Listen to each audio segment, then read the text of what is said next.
readers, it's Andrea. New setup, you can actually see my books now, all of my beautiful ones. This is the stack we're going to be talking about today. You can't see the floor. Let's see, I have fake nails. The one just fell off before I started recording, so I'm so sorry if that bothers you. I have colored hair now, and it's been forever since I sat down and recorded to upload, so I'm really excited for today. This is just my October wrap-up, so I'm just going to be showing you what I read in October, and then of course I'll do my quick life update, and then continue on with finishing up the video. So, now that our intro is done, let's talk about, with my handy dandy notebook, and all of the books I read this October, let's just get right into it. So the first book I read was One Flew Over the Cuckoo's Nest by Ken Kesey. I actually read this for AP English, so I didn't enjoy it as much as I would have if I had read it on my own.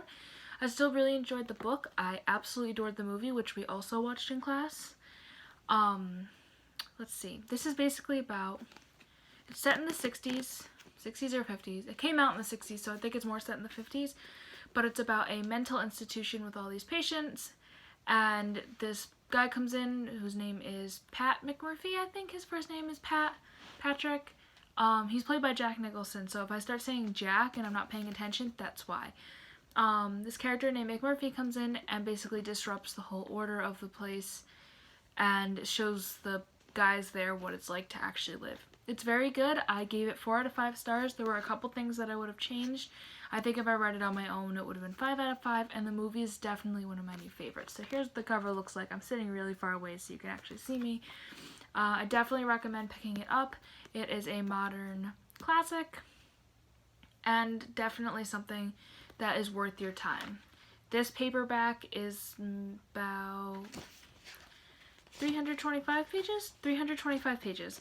So it's not too big of a read. And yeah, that's all I'm going to say about that one. The second book I read is The Short Second Life of Bree Tanner by Stephanie Myers. Meyer? I thought it was Myers. I've been wrong my whole life. This is a Twilight novella. I gave it 2 out of 5 stars. I felt like it was very unnecessary.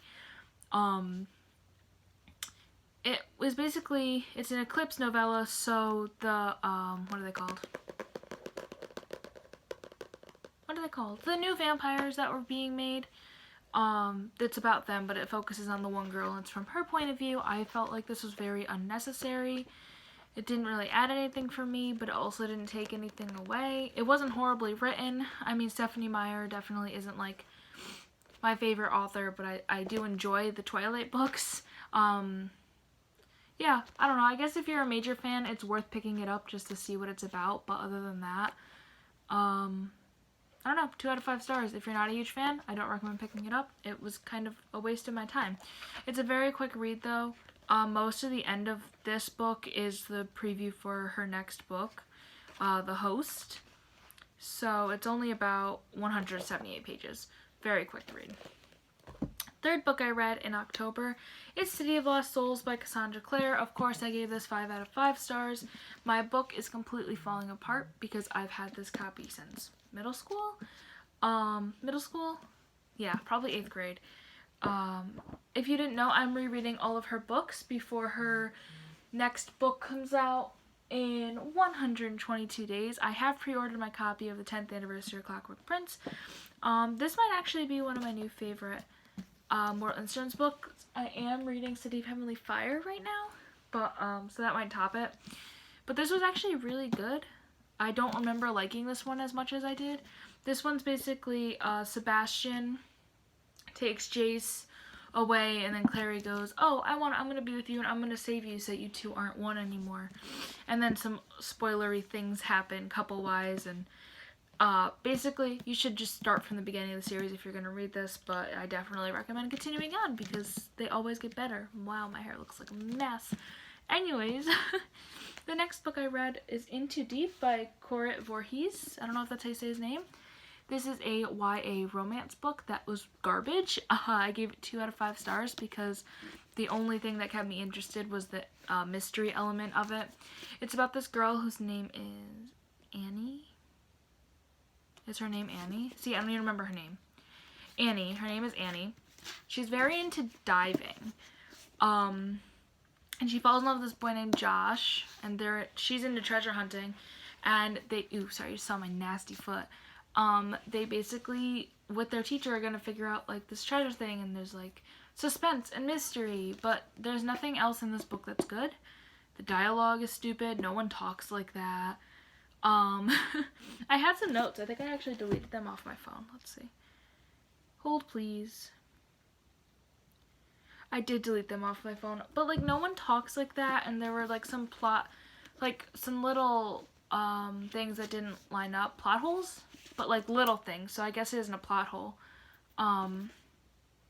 Yeah, I don't know. I don't recommend this. I mean, I guess if you really want to read something cheesy and you're going on vacation or something, then you'd like this. But the guy who wrote it isn't even, like, near teenager. He's, like, a scuba dive expert. It's just very strange. So, I read this in October. The next book I read is Alice's Adventures in Wonderland by Lewis Carroll. I gave it 4 out of 5 stars. I have this really old, weird copy of it with the creepy illustrations that everybody... Can I have an example of an illustration? With, like, some creepy illustrations. That one's not creepy, but whatever. I have actually never read this before. I've only seen the Disney movie, and I actually really liked it. It was a lot darker than the movie, obviously. Like, there's things that you just know going in. And I knew that this was going to be a little bit darker than the Disney movie. But I really, really liked it. I gave it 4 out of 5 stars. There were some really slow points. And some of it I mean, the whole book is supposed to be nonsense. But I just didn't find myself caring in a lot of different points. And, yeah. I don't really have much more to say about it. If you don't know what this is about, for some weird reason, it's about a girl named Alice. And she follows this white rabbit down to a rabbit hole and gets transported into this whole world of nonsense where people talk nonsense and there's different creatures and all that fun stuff. It's a kid's book. I have not read it through the looking glass. I hope I can get around to it soon. So I think I already said, but I gave this 4 out of 5. The next book I read was Scary Stories to Tell in the Dark by Alvin Schwartz with drawings by Stephen Gamel. I gave this 4 out of 5 stars. I literally read this in one sitting. I was not actually a kid who ever picked this up to read it. I don't know why. I was very into, like, scary things.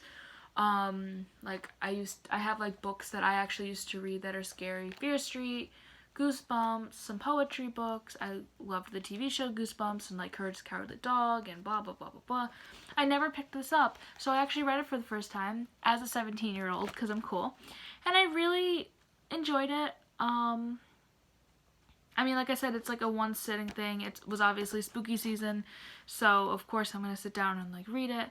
And I thought that the stories were cute, and the illustrations are really, really great. I don't know why I didn't rate it 5 out of 5. I mean, I guess I reserved the 5 out of 5s for, like, these are my all-time favorite books. So, yeah, definitely recommend this. If you haven't read it, it's literally just a collection of scary stories. So, next thing I read, I actually listened to it on audiobook, so I don't have the picture, or I don't have, like, the physical copy. I hope I can get it soon. I listened to or read Okay, listen. Audiobooking is still reading, and if you don't think that, then you can get off of my page, because you're still reading, you're still getting the information. Like, it'll never be the same thing as picking up a physical book, but you're still reading. So just had to put that out there.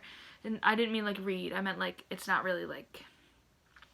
So I read Stay Sexy and Don't Get Murdered by Karen Kilgariff and Georgia Hardstark. I listened to their podcast called My Favorite Murder. If you've never heard of it and you're very into true crime, please look it up. It's just 2 women talking about true crime, and it's amazing. I'm very into true crime. I actually want to go to school for psych and get, like, my doctorate for forensic psychology or prison psychology. And this was just their life stories and how they ended up where they were, and it was really inspirational, and I really, really, really liked it. And so I gave it 5 out of 5 stars. I hope I can pick up the physical copy soon so I can reread it and indulge in it more, and it was just really good. So even if you don't listen to their podcast, I think you should go give it a listen, which is narrated by them, or go pick it up because it's really worth the time. Next thing I read was in my AP textbook, which looks like this. I read Oedipus the King by Sophocles. You might also know it as Oedipus Rex. I gave it 2 out of 5 stars. I didn't hate it. I thought I was going to hate it. And looking back, I probably could have given it 3 out of 5. Like, boosted it up a little bit. It was actually really cool to read. It is a Greek tragedy. Ooh, look at my nail missing. We're just gonna do that. Okay, it is a Greek tragedy about a man named Oedipus, and he is the king of his little land. And people are like, hey, we're having a plague. And then, like, there's just a whole bunch that happens in a short little span. And we read it in AP, and I really liked it. I didn't do good on the one quiz, but other than that, I really liked it. And I do not know what we're going to read next. But I might, because my first quarter is ending, so I might actually do another AP English thing, but I'll talk about that at the end. The last book I finished in October, which I literally finished on Halloween, was Harry Potter and the Chamber of Secrets. I'm very slow, which is why I just finished this. I'm on the 3rd book now, which I will also talk about in a second. I gave this 5 out of 5 stars, even though I thought it was very slow at points. I still really, really liked it, and I'm very much enjoying the don't look at my foot. Very much enjoying the Harry Potter series. Yeah, and if you don't know, in this book, basically Harry gets a warning from Dobby, which I'm now pronouncing his name right. I said Dobby before, and then I watched the movie, and apparently it's Dobby, which it's not spelled like that, but don't get me started. This little elf named Dobby comes and warns him, hey, you can't go to Harry Potter.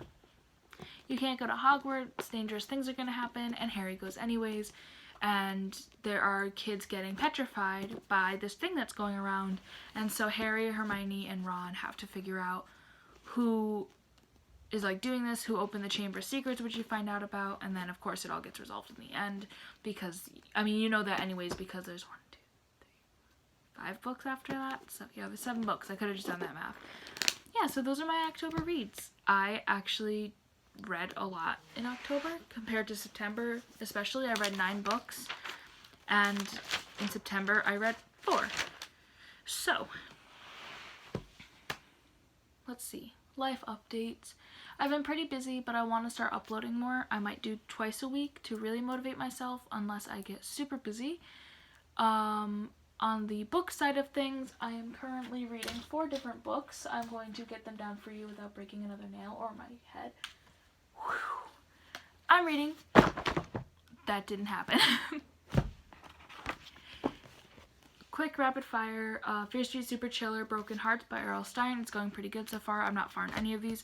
The Wolf of Wall Street by Jordan Belfort. It's a memoir about Jordan Belfort on Wall Street in the 80s.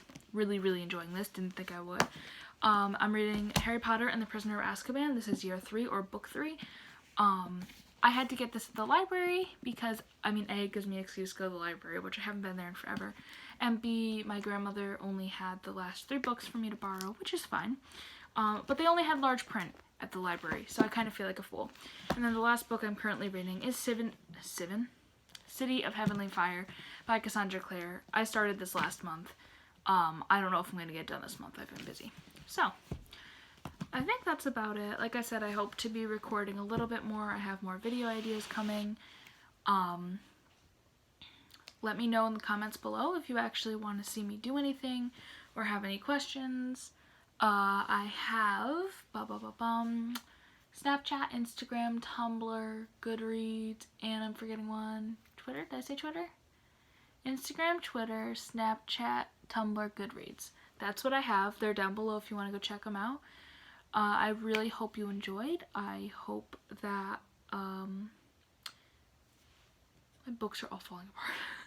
I hope that I can get this uploaded very soon for you guys, and I will see you in the next video. Peace out.